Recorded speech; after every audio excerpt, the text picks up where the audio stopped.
Assalamualaikum warahmatullahi wabarakatuh.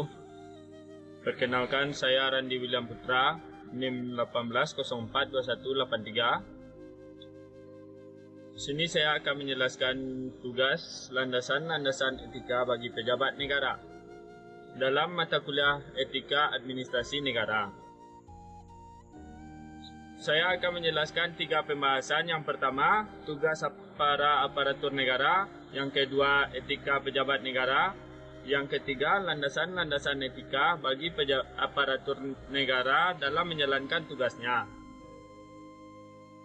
Sebelumnya kita masuk pengertian pejabat negara. Pejabat negara adalah pimpinan dari anggota lembaga negara yang dimaksud dalam Undang-Undang Dasar Negara Republik Indonesia tahun 1945 dan menjabat negara yang secara tegas ditentukan dalam undang-undang.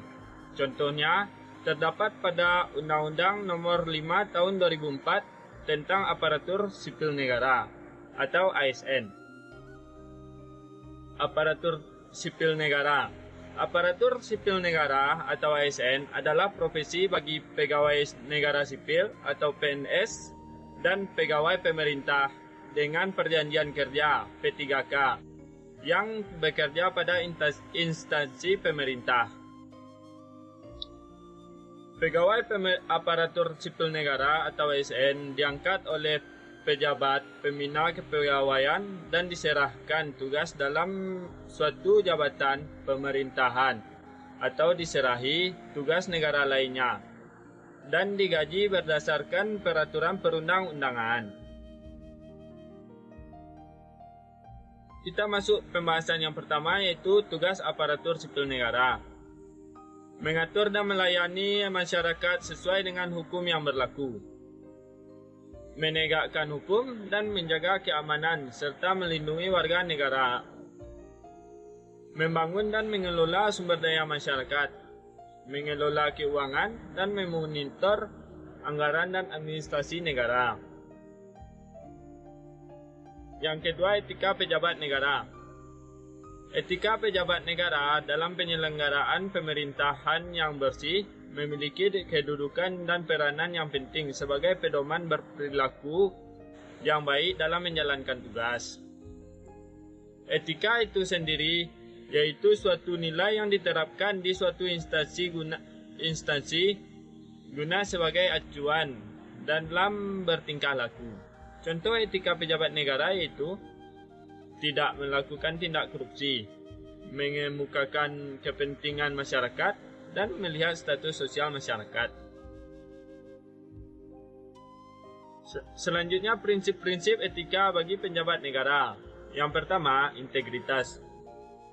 Pejabat negara harus memiliki perilaku yang jujur, tidak korup, dan konsistensi dalam nilai-nilai moral. Yang kedua, akuntabilitas.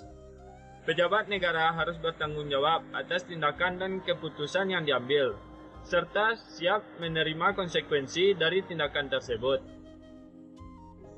Yang ketiga, keadilan, yaitu memastikan bahwa semua orang diperlakukan secara adil dan setara.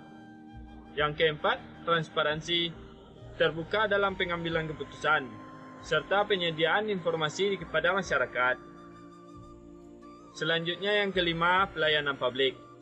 Memberikan pelayanan yang berkualitas dan ramah kepada masyarakat sebagai bentuk tanggung jawab atas jabatan publik.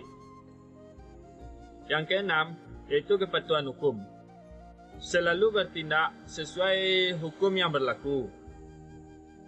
Landasan-landasan etika bagi pejabat negara. Dengan adanya prinsip-prinsip etika bagi pejabat negara, membentuk landasan bagi perilaku dan tindakan pejabat negara dalam menjalankan tugasnya untuk kepentingan masyarakat dan negara secara umum. Kesimpulan, etika dapat dipertimbangkan sebagai suatu batasan yang diterima terhadap suatu moral dan dilandasi dengan kepercayaan, tanggung jawab, dan integritas yang menjadi bagian dari sistem nilai sosial masyarakat. Sekian yang dapat saya sampaikan. Saya sudahi. Assalamualaikum warahmatullahi wabarakatuh.